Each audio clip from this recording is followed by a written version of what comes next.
तो आज की इस क्लास में हम चौथे प्रकार के प्रश्नों को डिस्कस करेंगे, जिसको हम नंबर कोडिंग, संख्या कोडिंग कहते हैं। अब देखिए, अभी तक क्या हुआ, जब आपने पहले, दूसरे और तीसरे प्रकार के प्रश्न देखे तो वहाँ पे आपने देखा कि अक्षरों को अक्षरों का ही कोड दिया जाता था। अगर अक्षरों को, यदि कभी अक्षरों को संख्याओं का कोड दिया जाता था तो वहाँ पे जो है वो लॉजिक होता था कॉपी करने वाला, कि अगर वहाँ पर किसी अक्षर का कोड 3 है तो यहाँ पर भी 3 होगा, वहाँ पे किसी अक्षर का कोड 7 है तो यहाँ पर भी 7 होगा, तो हम कॉपी करते थे कोड्स को। ठीक है, लेकिन अभी क्या होगा, यहाँ पर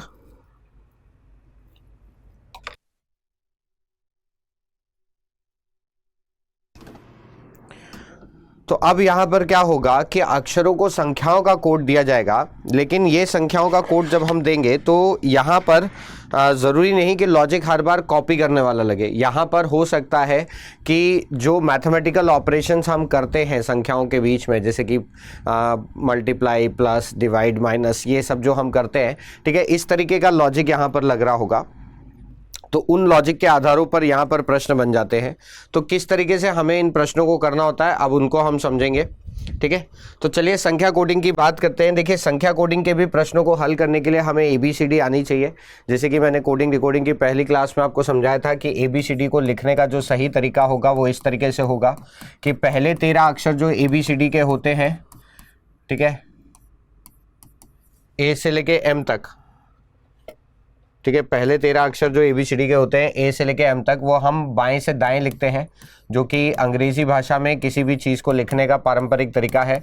और जो आखिरी के 13 अक्षर होते हैं N से लेके Z तक, वो इस तरीके से हम दाएं से बाएं लिखते हैं, M के ठीक नीचे से शुरुआत करते हुए। ठीक है, तो यहाँ पर जब हम इस तरीके से अक्षरों को लिखते हैं तो बेटा इस तरीके से लिखने पर हमें अक्षरों की 2 साइकिल मिलती है, एक अल्फ़ाबेटिकल ऑर्डर में साइकिल मिलती है, एक रिवर्स ऑर्डर में साइकिल मिलती है। ठीक है, तो अब यहां पर क्या होता है कि आपको इन अक्षरों के स्थानीय मान भी पता होनी चाहिए, इनकी प्लेस वैल्यू पता होनी चाहिए। लेकिन मैं यहां पर आपको इन सभी अक्षरों की प्लेस वैल्यू को याद करने की याद करने का सुझाव नहीं दूंगा। देखिए, प्रैक्टिस के साथ साथ ये प्लेस वैल्यू अपने आप आपको याद होने लगेंगी। ठीक है, तो मैं आपसे नहीं कहूंगा कि इन प्लेस वैल्यू को याद करिए, बिल्कुल याद मत करिए। ठीक है, अभी के लिए, फिलहाल के लिए आप ये कर सकते हैं कि आप इन 5 प्लेस वैल्यू को, स्थानीय मान को याद रख सकते हैं। E, J, O, T, Y। ठीक है, E का स्थानीय मान होता है 5, J का स्थानीय मान होता है 10, O का स्थानीय मान होता है 15, T का स्थानीय मान होता है 20 और Y का स्थानीय मान होता है 25। ठीक है, तो ये स्थानीय मान यहां पर होंगे। अब देखिए, ज़्यादा से ज़्यादा क्या होगा कि अगर एग्जामिनर हमसे किसी भी अक्षर का स्थानीय मान जानना चाहता है तो ज़्यादा से ज़्यादा वो +2 या -2 होगा। जैसे कि अगर मैं यहाँ पर बात करूँ कि मान लीजिए एग्जामिनर अगर मुझसे पूछता है कि Q का स्थानीय मान क्या होगा, तो हमें पता है OPQ, O का स्थानीय मान होता है 15। ठीक है, O से 2 अक्षर आगे Q का स्थानीय मान क्या हो गया, 17। ठीक है, उसी हिसाब से अगर एग्जामिनर मुझसे पूछता है I का स्थानीय मान क्या है, तो बेटे हम जानते हैं कि J का स्थानीय मान होता है 10, 10 से 1 अक्षर पहले I का स्थानीय मान क्या हो गया, 9। उसी हिसाब से अगर हमसे पूछता है W का स्थानीय मान क्या होगा, तो हमें पता है कि WXY, Y का स्थानीय मान होता है 25। ठीक है, और 25 से 2 अक्षर पहले W का स्थानीय मान क्या हो गया, 23। ठीक है, इस तरीके से। तो बच्चे, हमको यहाँ पे ये सारे स्थानीय मान याद करने की ज़रूरत नहीं है। फिलहाल के लिए आप चाहें तो ये 5 याद रख सकते हैं। इसके आधार पर आप +2 -2 करके गिनती कर सकते हैं। आपको इस तरीके से ABCD को अभी भी, आज भी अपनी नोटबुक में इस तरीके से लिख लेना है ऊपर एक पन्ने पे, ताकि आप मेरे साथ प्रश्नों को कर सकें। दूसरी चीज़ देखिए, मैंने आपको ये भी बताया था पिछली क्लास में कि ABCD को जब हम एग्ज़ाम में हम क्वेश्चंस को सॉल्व करेंगे तो इस ABCD को हम बहुत ही साफ़ सुथरी जगह पर लिखेंगे। क्यों? क्योंकि ABCD का ये जो पैटर्न है, ये हमें जो समरूपता का एक प्रकार का प्रश्न होता है उसमें भी हल करने के लिए काम में लगेगी। ठीक है, वर्गीकरण का एक प्रकार का प्रश्न होता है, वहां पर भी ये काम आता है, और जो अक्षर श्रृंखला के प्रश्न होते हैं उसमें भी यही पैटर्न काम आता है। तो एग्जाम में अगर मान लीजिए कि इन टॉपिक से भी सवाल बनते हैं तो हमारे लिए यहाँ पर ये जो है वो मल्टीपल क्वेश्चन के लिए लाभदायक रहेगा। तो इसको बहुत ही साफ सुथरी जगह में लिखेंगे और वहाँ पर हम चाहें तो काउंट भी कर सकते हैं, लेकिन प्रैक्टिस के साथ साथ जब आप प्रैक्टिस करेंगे एग्जाम तक आते आते आपको अच्छे से ये प्लेस वैल्यू खुद ही याद होने लग जाएगी। तो बहुत यहाँ पर जो है वो हमें चिंता करने की बात नहीं है, ठीक है। मुझे देखिए प्लेस वैल्यू याद है तो मैं तो सीधा सीधा लिखता चला जाऊँगा, ठीक है, लेकिन आप जो है अपनी नोटबुक में अगर कहीं पर भी कन्फ्यूजन है तो काउंट कर सकते हैं। लेकिन मेरे दिमाग में एक सवाल ये आता है कि सर आपने कहा कि जब हम ABCD को इस तरीके से लिखते हैं तो हमें दो साइकिल मिलती है, एक तो अल्फ़ाबेट ऑर्डर में, एक रिवर्स ऑर्डर में। अभी जो आपने प्लेस वैल्यू लिखी है वो सिर्फ अल्फ़ाबेट ऑर्डर में लिखी है, रिवर्स ऑर्डर में तो लिखी नहीं है। तो क्या मेरे एग्जामिनर के लिए ऐसा कोई रूल है कि वो सिर्फ अल्फ़ाबेट ऑर्डर में प्लेस वैल्यू देंगे? क्या वो रिवर्स ऑर्डर में नहीं दे सकते? सर वो रिवर्स ऑर्डर में भी दे सकते हैं। तो सर अब अगर किसी भी अक्षर की हमें रिवर्स ऑर्डर में, ठीक है, प्लेस वैल्यू स्थानीय मान को पता करना है तो हम क्या करेंगे, उसकी अल्फाबेट ऑर्डर में जो भी स्थानीय मान होगा, उस अक्षर का जो भी अल्फाबेट ऑर्डर में स्थानीय मान होगा उसे हम 27 से घटा देंगे। अल्फाबेट ऑर्डर में उस अक्षर का जो भी स्थानीय मान होगा उसे हम 27 से घटा देंगे, ठीक है। जैसे कि अगर मान लीजिए कि हमसे R का रिवर्स ऑर्डर में स्थानीय मान पूछता है, अगर R का रिवर्स ऑर्डर में स्थानीय मान पूछता है तो हमें पता है अल्फाबेट ऑर्डर में R का स्थानीय मान क्या होता है 18, 27 घटे 18, इसका रिवर्स ऑर्डर में स्थानीय मान क्या हो गया 9। अगर किसी को कंफ्यूजन है तो चलिए हम काउंट करके भी देख लेते हैं, 1 2 3 4 5 6 7 8 9। देखिए R का स्थानीय मान क्या आ रहा है रिवर्स ऑर्डर में 9। मान लीजिए अगर उसने हमसे H का स्थानीय मान पूछा, रिवर्स ऑर्डर में अगर उसने हमसे H का स्थानीय मान पूछा तो हमें पता है कि सर H का अल्फाबेट ऑर्डर में स्थानीय मान क्या होता है 8, 27 में से 8 घटाइए, क्या हो गया 19। तो इसका रिवर्स ऑर्डर में स्थानीय मान क्या होगा 19। देखिए हम काउंट भी कर लेते हैं। देखिए एक पंक्ति में हमने 13 अक्षर लिखे हैं, ऊपर की पंक्ति में 13 अक्षर है, नीचे की पंक्ति में 13 अक्षर है, ठीक है। तो यहां से Z से लेके N तक तो ये 13 अक्षर हो गए। तो M होगा 14, 15, 16, 17, 18 और देखिए H का स्थानीय मान क्या आया 19, 19, ठीक है। H का स्थानीय मान क्या आया 19। तो किसी भी अक्षर का रिवर्स ऑर्डर में स्थानीय मान क्या होगा 27 घटे अल्फाबेट ऑर्डर में स्थानीय मान। यहां तक की बात समझ में आई, हाँ या ना? आपको इन 26 अक्षरों के स्थानीय मान को याद करने की जरूरत नहीं है, प्रैक्टिस के साथ साथ अपने आप याद हो जाएंगे। बस अभी अपनी नोटबुक में ऊपर इस तरीके से ABCD लिख लीजिए, ये 5 अक्षरों का स्थानीय मान लिख लीजिए ताकि आप मेरे साथ प्रश्नों को कर पाएं, ठीक है। अब यहाँ पे क्या होगा कि अक्षरों को, अब देखिए जैसा कि हमने कहा कि एग्जामिनर जो है वो अल्फ़ाबेट ऑर्डर में भी स्थानीय मान ले सकता है, रिवर्स ऑर्डर में भी ले सकता है। अब क्या होगा, ज़्यादातर केसेस में तो एग्जामिनर आपको प्रश्न की भाषा के थ्रू ये बता देगा कि सर उसने जो स्थानीय मान लिए हैं वो अल्फ़ाबेट ऑर्डर में लिए हैं या रिवर्स ऑर्डर में लिए हैं, लेकिन कभी कभार एग्जामिनर नहीं भी बताता है, ठीक है। तो मान लीजिए अगर एग्जामिनर हमें ये नहीं बताते हैं कि उन्होंने स्थानीय मान अल्फ़ाबेट ऑर्डर में लिए या रिवर्स ऑर्डर में लिए, तो पहले सर हम अल्फ़ाबेट ऑर्डर में स्थानीय मान को लेके लॉजिक लगाएंगे, ठीक है। लॉजिक क्या होंगे, प्लस माइनस मल्टीप्लाई डिवाइड। अगर कोई लॉजिक फिट नहीं बैठता है तो फिर हम रिवर्स ऑर्डर में जो है वो लॉजिक अप्लाई कर देंगे, ठीक है। इस तरीके से बात समझ में आ रही है, हाँ या ना? ठीक, फिर हम रिवर्स ऑर्डर में प्लेस जो है वो प्लेस वैल्यू लगाएंगे। अब देखिए यहाँ पर कुछ बातों का आपको ध्यान में रखना है और वो जो बातें हैं वो केवल मैं आपको प्रश्नों के थ्रू बता सकता हूं।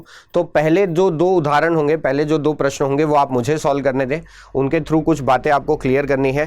फिर जो तीसरे प्रश्न से हमारी जो प्रैक्टिस रही है कि मैं कुछ समय रुकता हूं ताकि आप भी प्रश्न को हल कर सकें। अगर आप चाहें तो जवाब चैट में लिख सकते हैं, चाहें तो अपने पास भी रख सकते हैं, ठीक है। मैं आपको थोड़ी देर बाद जवाब बता दूंगा तो आप चेक कर सकते हैं कि आपका जवाब और मेरा जवाब एक ही है कि नहीं, ठीक है। जैसे कि देखिए यहाँ पर एक प्रश्न दिया है, यदि A बराबर 1 है, ब्लू का कोड 40 है तो शिप का कोड क्या होगा? अब देखिए यहाँ पर प्रश्न की भाषा के थ्रू एग्जामिनर ने मुझे बता दिया कि सर यहाँ पर, ठीक है, प्रश्न की भाषा के थ्रू एग्जामिनर ने मुझे बता दिया कि यहाँ पर वो जो स्थानीय मान है वो अल्फ़ाबेट ऑर्डर में ले रहे हैं, क्योंकि A का स्थानीय मान 1 कब होगा, जब वो अल्फ़ाबेट ऑर्डर में लिया जाएगा। तो प्रश्न की भाषा के थ्रू एग्जामिनर ने मुझे बता दिया कि स्थानीय मान अल्फ़ाबेट ऑर्डर में लिया जा रहा है।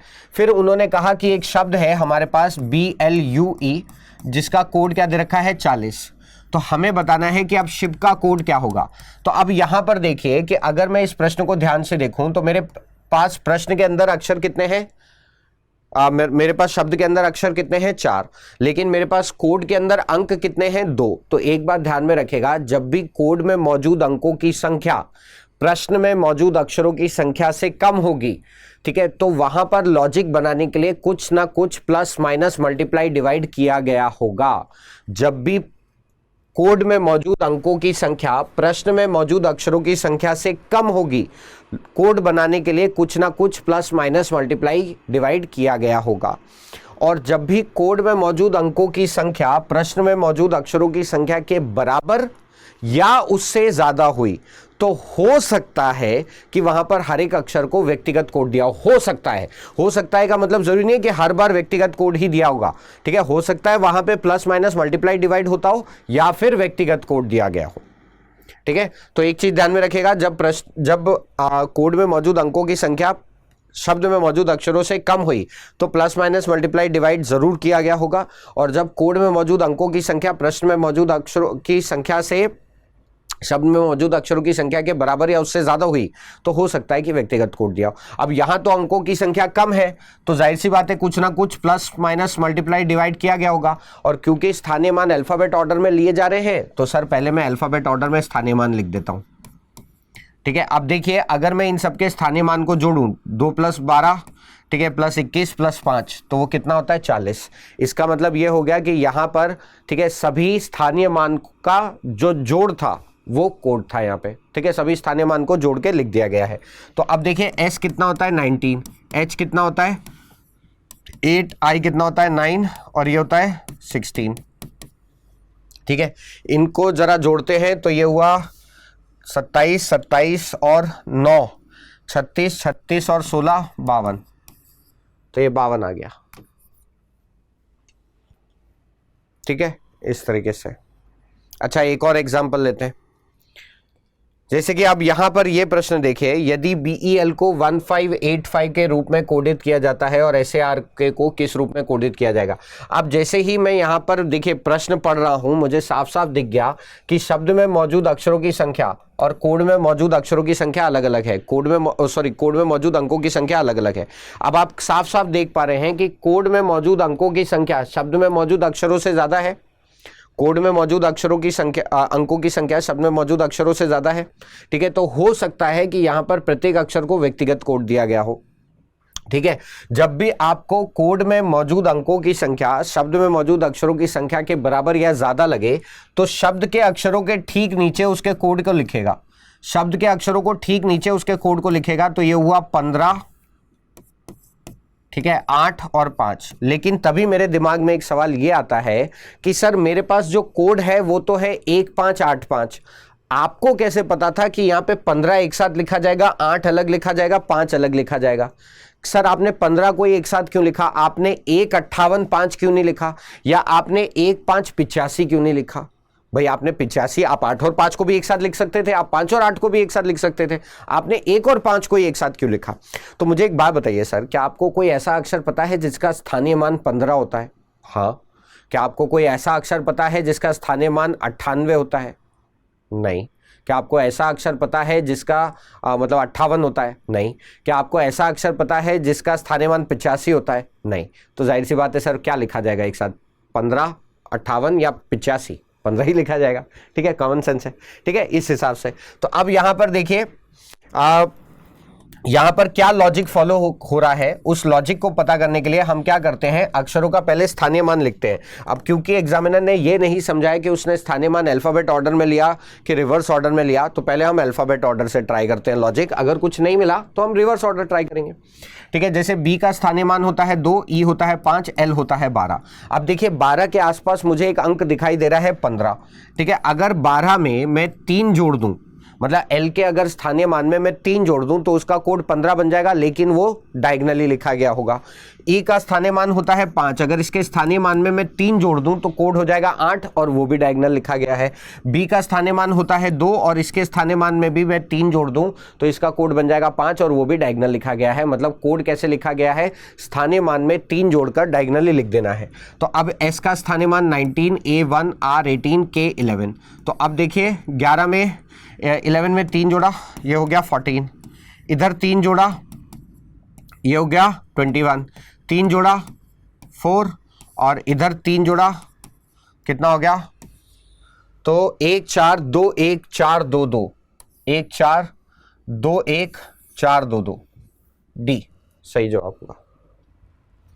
ठीक है, इस तरीके से आपने इस बात का ध्यान रखना है।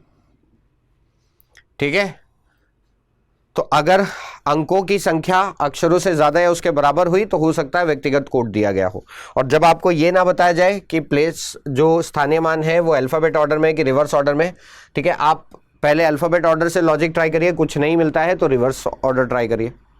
जैसे कि यहां पर देखिए, रोड को 38 के रूप में कोडित किया जाता है, तो स्कोर को किस रूप में कोडित किया जाएगा पता करिए।